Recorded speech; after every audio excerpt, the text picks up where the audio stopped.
آخر دعائیں قبول کیوں نہیں ہوتی؟ ایک سوال کہ جو پوچھنا انتہائی ضروری ہے۔ میں جاننا چاہتا ہوں کہ اصل گڑبڑ کہاں ہے۔ دودھ میں پانی، شہد میں شیرہ، گھی میں کیمیکل، مرغیوں کی انتڑیاں، ہلدی میں مصنوعی رنگ، سرخ مرچ میں اینٹوں کا بھورا، کالی مرچ میں گوڑے کا دانہ اور پپیتے کے بیج، جوس میں جیلی رنگ اور فلیورز، چائے کی پتی میں چنے کے چھلکے،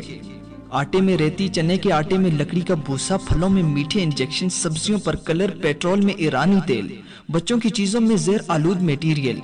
بکرے کے گوشت کو پانی کے انجیکشن لگا کر وزن زیادہ کرنا، بھینس کے دودھ بڑھانے کے ٹیکے لگوانا، شورمے کے گوشت میں مرے ہوئے بندر، کتے اور بلیاں، شادی میں مری ہوئی مرغیوں کا گوشت، منرل واٹر میں نلکے کا پانی، موبائل مارکیٹ میں جعلی اور کاپی فون، جعلی صابن، جعلی صرف، جعلی شیمپو، مگر سب اوریجنل ٹیگز کے ساتھ، 2 نمبر ادویات اصلی پیکنگ میں، اسپتالوں میں جعلی ڈاکٹرز، مساجد کے ممبروں پر بے عمل عالم، سیرت مصطفیٰ کریم صلی اللہ علیہ وسلم بیان کرنے کی اجرت سناخوانی کرنے کا ہدیہ، بازاروں میں بدنگاہی اور جھگڑے، امتحانات میں نقل، اسکولوں میں مخلوط تعلیمی نظام، مسلمان لڑکیوں کے ہاتھ میں قرآن پاک کی جگہ فاحش ڈائجسٹ، مردوں کے ہاتھ تلواروں کے بجائے پتنگیں، ناپ تول میں کمی، دوستی میں خود غرضی، محبت میں دھوکہ، ایمان میں منافقت، نوکری میں ناجائز سفارش اور رشوت، بجلی میں ہیرا پھیری، بے ریش چہرے، بے نمازی پیشانیاں، خواتین کے کسے ہوئے کپڑے اور ننگے لباس، ابایوں میں فیشن، شادی بیاہ پر شراب نوشی، مجرے اور فائرنگ، مرد اور عورت کا اختلاط، موبائل میں فاحش تصاویریں اور فلمیں، ٹی وی پر ننگے ناچ، بھائی بہنوں میں نفرت، ماں بہن کی عزت میں عدم تکریم، رشتہ داروں سے قطع تعلقی، پڑوسیوں سے بدسلوکی، اساتذہ سے بدتمیزی، بغیر عمل کے علم،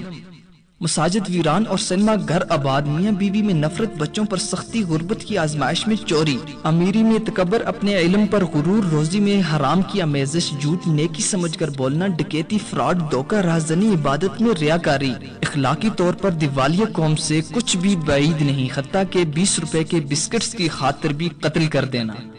منحص القوم تو ہم کب کے مر چکے، یہ مردوں کا دیش ہے۔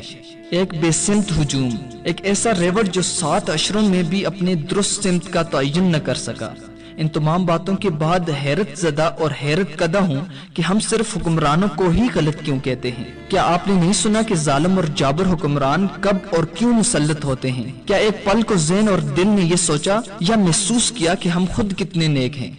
میرے یہ کچھ سوال ہیں جو میں جاننا چاہتا ہوں، اور پھر بتائیے مجھے کہ آخر دعائیں قبول کیوں نہیں ہوتی؟ آخر دعائیں قبول کیوں نہیں ہوتی؟